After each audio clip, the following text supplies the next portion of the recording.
अस्सलाम वालेकुम, क्या हाल चाल। उम्मीद करते हैं कि आप खैरियत से होंगे और हमारी दुआ है कि आप हमेशा खुश रहें, हंसते और मुस्कुराते रहें और इसी तरह हमें अपना प्यार दिखाते रहें। बिल्कुल जी, मेरा नाम मुअज़्ज़म अली, मैं हूं तारिक महमूद, मैं मोहम्मद यूसुफ। तो आज हम जिस वीडियो पर रिएक्ट करने जा रहे हैं, वीडियो का टाइटल है Indian railway to order 50,000 more cargo wagons. तो भाई साहब 50,000 कार्गो के लिए, क्योंकि इंडिया जो ज्यादातर इधर से ही कमाई करता है, रेलवे इंडिया का। वीडियो देखते हैं और अपना बयान कर देंगे। कौन ऑन करते हैं? ये 1 2 3 वीडियो स्टार्ट। तो दोस्तों, इंडियन रेलवे ने तो दोस्तों धमाल ही मचा रखा है। ऐसा लग रहा है कि इंडियन रेलवे के पास पैसों की कोई कमी नहीं है, या फिर इंडियन रेलवे अपने देश के अंदर इंडियन रेलवे को मॉडर्नाइज करने और अपने सारे देश की प्रगति के लिए अब कमर कस चुकी है। दोस्तों, आपको याद होगा आज से 6-7 महीने पहले हमने आपको एक न्यूज बनाकर दी थी, जिस न्यूज के अंदर हमने कहा था कि भारत की सरकार 31,000 करोड़ रुपए के 90,000 के करीब मालगाड़ी के डिब्बे बनाने जा रही है और इसको लेकर टेंडर जारी कर दिए गए हैं। दोस्तों, ये जो 90,000 डिब्बे हैं 3 से 4 सालों के अंदर बनाए जाने थे और इसी के साथ ही इन डिब्बों के अंदर सीमेंट, फूड ग्रेन और इसी के साथ ही जो एक जरूरी चीजें हैं वो चीजें इसके अंदर जानी थी। लेकिन दोस्तों, आज खबर आ रही है, आपके सामने आर्टिकल चल रही है, एक्सपर्ट्स ने बताया है कि भारतीय रेलवे अगले साल 50,000 डिब्बों के ऑर्डर फिर से दे सकती है। अगले साल जो 1 फरवरी को 2024 के फिस्कल ईयर के लिए जो बजट पेश होने जा रहा है। दोस्तों, ये 50,000 डिब्बे किसके लिए इस्तेमाल होने वाले हैं, कब आएंगे, हमारी कंपनियों को क्या फायदा है और हमारे देश को क्या फायदा है, सारी बातें बताएंगे। बहुत इंपॉर्टेंट न्यूज है। शुरू करते हैं दोस्तों आज की इस वीडियो को। दोस्तों, ये 50,000 डिब्बे जो हैं, ये भारत की जो सरकार है, भारत की रेलवे है, वो इस्तेमाल करना चाहती है कार्गो की मार्केट के अंदर। दोस्तों, आपको पता ही है कि बड़ी बड़ी शिपों के अंदर कार्गो को लादा जाता है और वहां उन शिपों के जो कार्गो है वो सामान पूरी दुनिया के अंदर जाता है। लेकिन देश के कोने कोने से ये जो सामान है इन ट्रेनों के जरिए ज्यादा से ज्यादा एक शिपों के थ्रू एक पोर्ट पर पहुंचे, इसको लेकर ये काम तेजी से हो रहा है। हमारी इंडियन रेलवे के पास दोस्तों बहुत से समय से एक डिब्बों की कमी थी और वही कारण है कि 90,000 डिब्बों का ऑर्डर हमने दिया था और वो जो ऑर्डर है कंप्लीट होना था 3 से 4 सालों के अंदर, और वो ऑर्डर जब कंप्लीट हो जाएगा तब ये 50,000 वैगन के जो डिब्बे हैं 2027-28 के अंदर सप्लाई होना शुरू हो जाएंगे। ये जो अभी एक एक्सपर्ट्स कयास लगा रहे हैं 1 फरवरी को इसकी डिटेल आएगी कि 21,000 करोड़ से लेकर 25,000 करोड़ का ये ऑर्डर होगा या नहीं होगा। दोस्तों, इंडियन रेलवे अपनी कमाई बढ़ाना चाहती है। कमाई बढ़ाना है तो दोस्तों इन्वेस्टमेंट तो करना ही होगा। बिना इन्वेस्टमेंट के दोस्तों कुछ नहीं होता है। आज अगर ये अपने रेल के डब्बों पे इन्वेस्टमेंट करेंगे तो कल को वही रेल के डब्बे जो हैं व्यापारियों का सामान उठाकर पोर्ट पर लेकर जाएंगे और उससे रेलवे की कमाई होगी। आप ये दोस्तों जानकर हैरान रहोगे, भारत कितना बड़ा देश है। इस देश के अंदर जो व्यापारी है अपना सामान इन बड़े बड़े पोर्ट्स के अंदर भेजता है तो रोड के थ्रू भेजता है, ट्रकों के थ्रू भेजता है, जबकि हमारी रेलवे के अंदर ऐसी फैसिलिटीज हैं कि अगर वो सामान इन रेलवे के थ्रू जाए तो एक तो वो सस्ता होता है और दूसरा उसकी ट्रैकिंग भी अच्छी हो जाती है और तीसरा सिक्योरिटी भी बहुत अच्छी है। रेलवे रोड पे दोस्तों कुछ भी नुकसान हो सकता है, उसके नुकसान की भरपाई कौन करेगा आपको पता ही है। लेकिन इंडियन रेलवे मतलब एक भरोसे की गारंटी है और इस सिचुएशन में ये जो शेयर है कार्गो मार्केट का, वो शेयर को बढ़ाना चाहती है इंडियन रेलवे। फिलहाल हमारी जो इंडियन रेलवे है देश के अंदर 27% कार्गो मार्केट का जो सामान है अपनी रेलवे के अंदर लेकर जाती है। ये 50,000 डिब्बे आ जाएंगे तो ये जो शेयर है 50% तक पहुंच सकता है। जबकि दूसरी ओर जो हमारे व्यापारी हैं वो रोड के थ्रू सामान भेजते हैं और उस सामान के चलते 60% कार्गो मार्केट का हिस्सा रोड के थ्रू जाता है। तो इससे आप अंदाजा लगा सकते हो कि इंडियन रेलवे एक तो अपनी कमाई के ऊपर फोकस कर रही है और इसी के साथ व्यापारियों की क्वालिटी और वर्ल्ड लेवल के स्टैंडर्ड स्टैब्लिश करने के ऊपर काम कर रही है। दोस्तों, इसका दूसरा फायदा हमारी बड़ी बड़ी कंपनियों को होगा। जिन कंपनियों ने 90,000 वैगन बनाने के जो ऑर्डर पहले ले रखे हैं वो ऑर्डर वो दे देंगे, उसके बाद वो कंपनियां क्या करेंगी। यही कारण है कि इंडियन रेलवे उन कंपनियों को चलाए रखना चाहती है। जैसे ही उनके लिए एक ये दूसरा ऑर्डर वो होगा, इसी के साथ उन्हें इतना एक्सपीरियंस तब तक मिल गया होगा कि वो अपने वैगन्स को एक वर्ल्ड लेवल के ऊपर भी एक्सपोर्ट कर कर सकें। तो दोस्तों बहुत फायदा है, एक तो हमारे देश की उन्नति इससे जुड़ी हुई है, इंडियन रेलवे की कमाई इससे जुड़ी हुई है, और साथ ही कंपनियां भी एक्सपीरियंस हासिल करके एक बड़े लेवल पर खेल सकती हैं अपने इन सामानों को एक्सपोर्ट करने के लिए।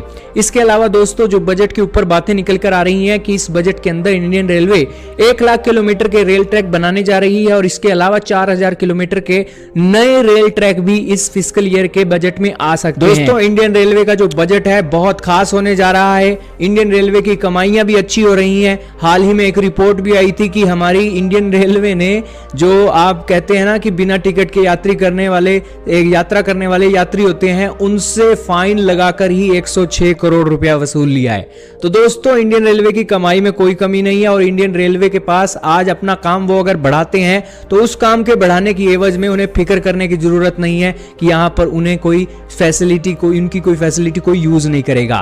तो बेसिकली यही न्यूज ही दोस्तों, इंडियन रेलवे बम्पर कमाई करने जा रही है और वर्ल्ड लेवल पर इस्टेब्लिश करने जा रही है कि यहां पर भारत का सामान अब लेट नहीं होने जा रहा है, क्योंकि इंडियन रेलवे अब सर्विस में आने लगी है।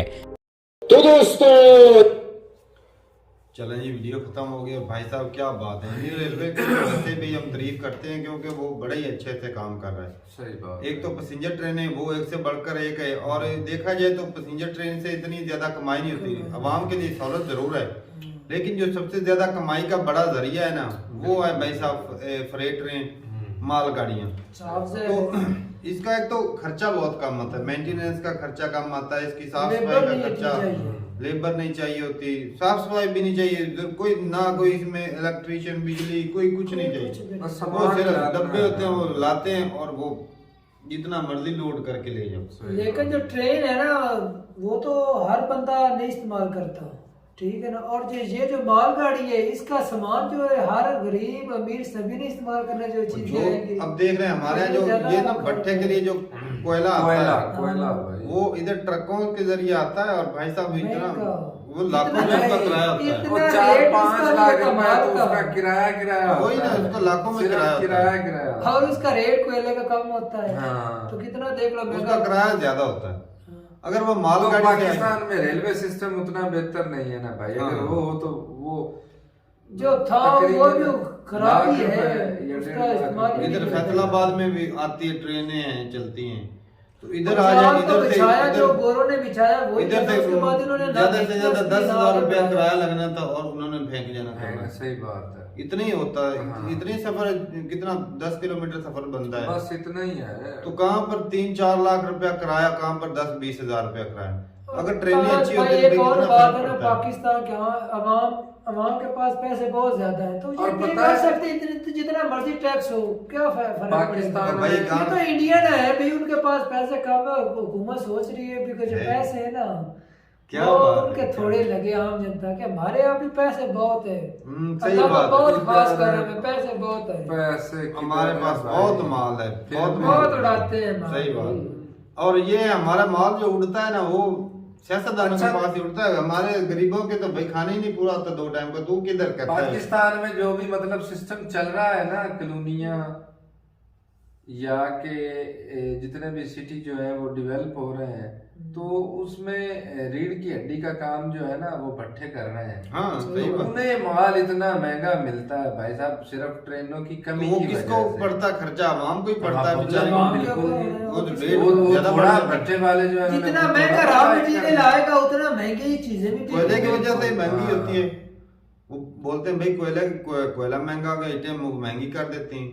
और एक आम गरीब बंदे के लिए भाई साहब एक कमरा जो है ना, एक तो सीमेंट वाला होता है ना, 3-4 लाख का जाता है, 3-4 लाख रुपया लग जाता है। बिल्कुल ही सादा सा कमरा 2 लाख तो जाता ही किदा ऐसे 10,000 ईंटें लगनी है, और ईंट का रेट 12,000 है, ये भी देखो।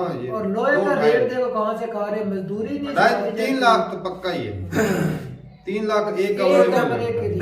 बेसिक चीजें इतनी महंगी हो गई, जो कि कंट्रोल भी गवर्नमेंट में वो सिर्फ भाई साहब खड़ा करना है, कमरा खड़ा करना है, प्लस्तर करके खड़ा हो जाएगा। बाकी उसमें वो अगर पत्थर टाइल लगाएंगे उसका अलग खर्चा, उसको पेंट करवाएंगे, सीलिंग वगैरह कराएंगे, वो तो अलग हो जाएगा ना। ये नॉर्मल जो कमरा सिर्फ प्लस्तर करके तैयार करने में 3 लाख रुपए एस्टिमेट खर्चा है।